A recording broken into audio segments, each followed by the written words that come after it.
E entendendo que tudo tem um começo, tudo vai ter um fim. A história que nós cremos, a história que nós estudamos na Bíblia Sagrada vai ter um começo em Gênesis capítulo 1 e vai ter um fim em Apocalipse capítulo 22, quando Deus cumpre todas as coisas. Mas o que eu estou dizendo é teologia, que existe um Criador sobre todo esse universo criado. Se existe um Criador, a pergunta é: de onde foi que ele veio?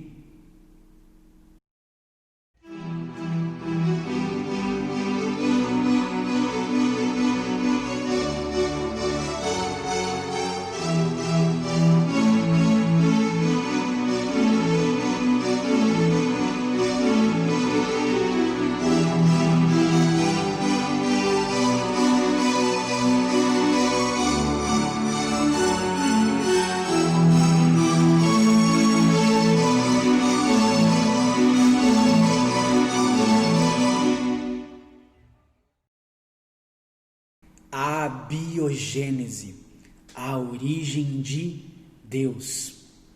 Diferentemente da palavra gênese, que significa origem, diferentemente da palavra biogênese, que significa origem da vida, nós temos a palavra abiogênese. A palavra abiogênese também vem do grego. Ela significa não origem.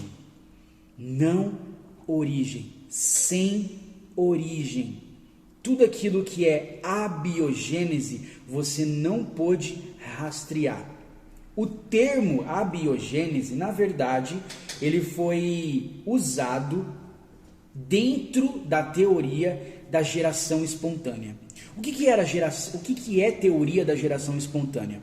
Essa teoria, já refutada, foi comentada, acreditada por uma gama de cientistas séculos atrás, que explicavam que a vida surgia espontaneamente. A vida não tinha um rastreio, ela surgia do nada, era uma coisa espontânea.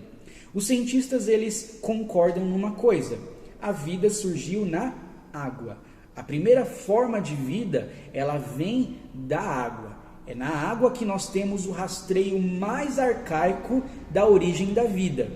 Mas, para alguns cientistas de séculos atrás, essa origem da vida, ela surgiu espontaneamente.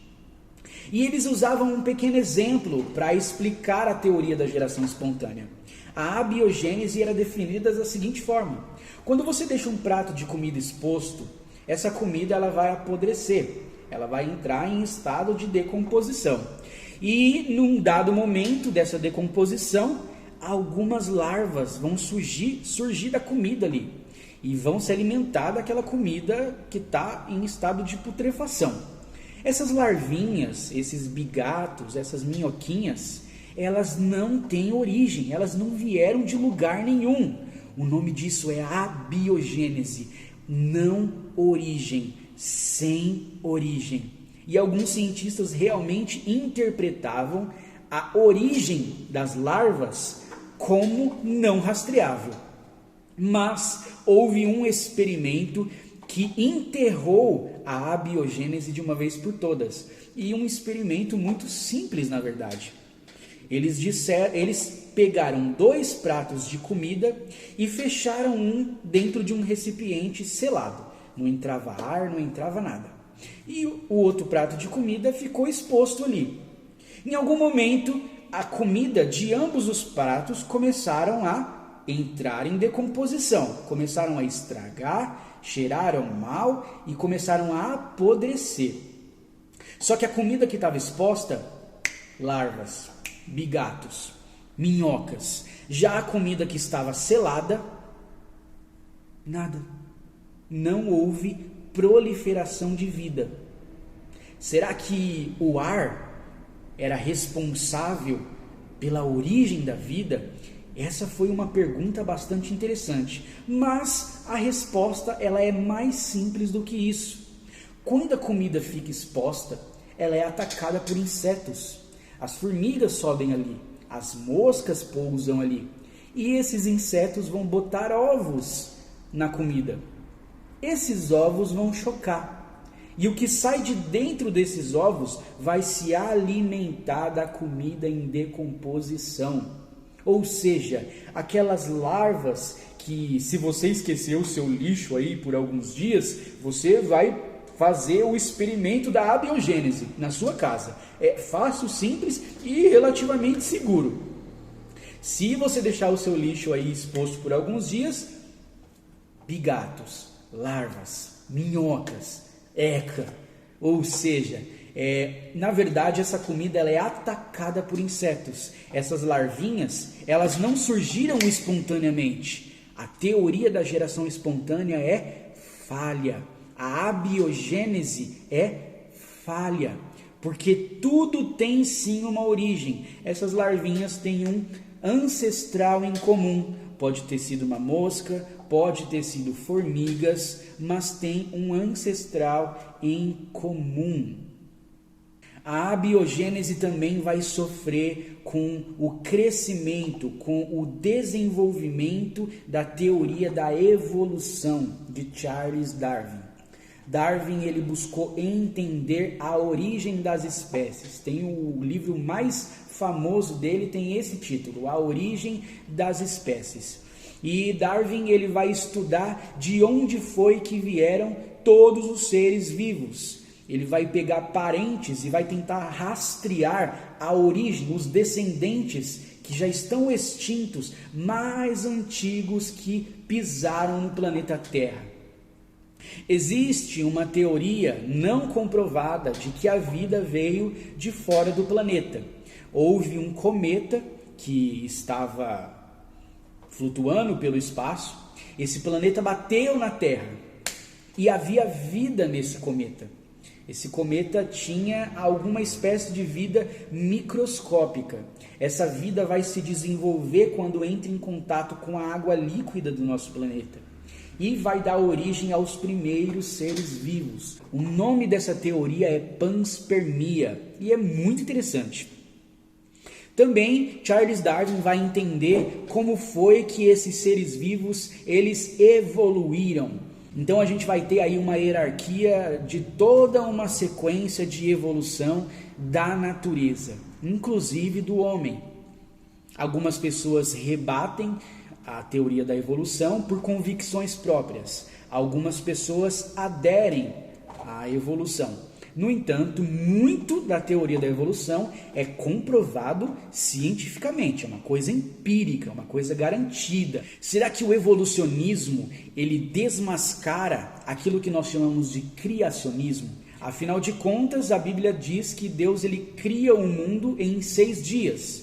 No 7º dia ele descansa. Mas em 6 dias Deus dá origem a todas as coisas que existem.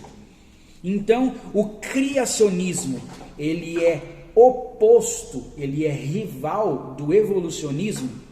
E o evolucionismo é rival do criacionismo? Ou será que existe uma maneira de entrelaçar duas teorias que têm perspectivas diferentes?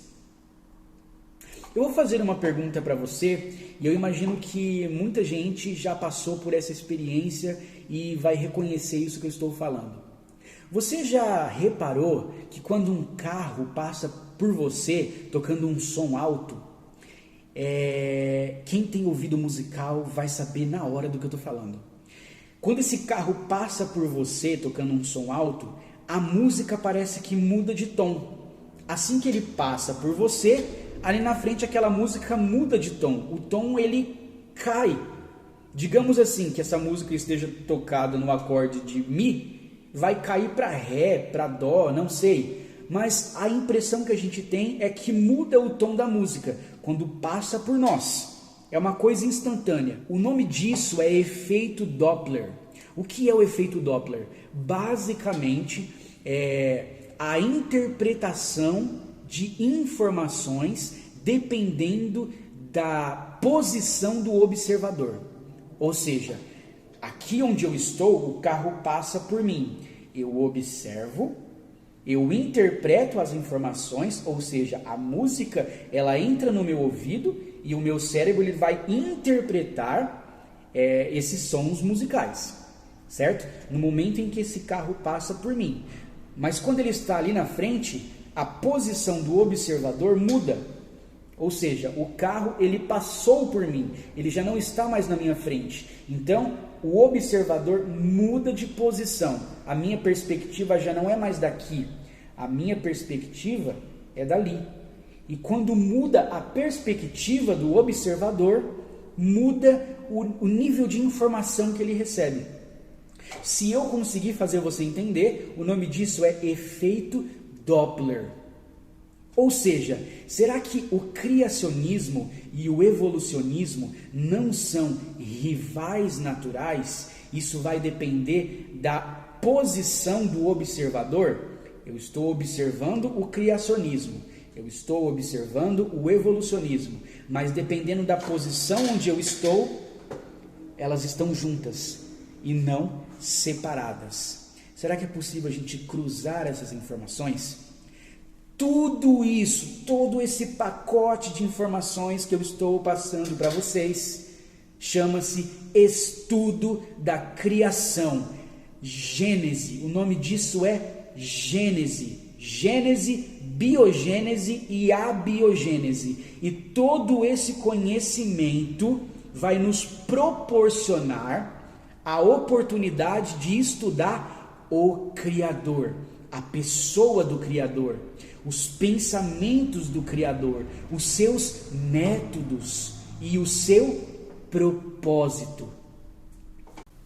Eu quero louvar a Deus pela sua vida, e se você chegou até aqui junto comigo é porque Deus ele tem falado com você de alguma forma. E eu espero que você seja edificado através desses vídeos. Então, se Deus ele está proporcionando à sua vida uma bênção de conhecimento, se você se identifica com o que eu falei até agora, eu vou pedir para que você curta esse vídeo, que você se inscreva nesse canal e que você comente, que você deixe aí a sua impressão, as suas opiniões, para a gente poder crescer juntos nesse evangelho. E Deus abençoe a sua vida.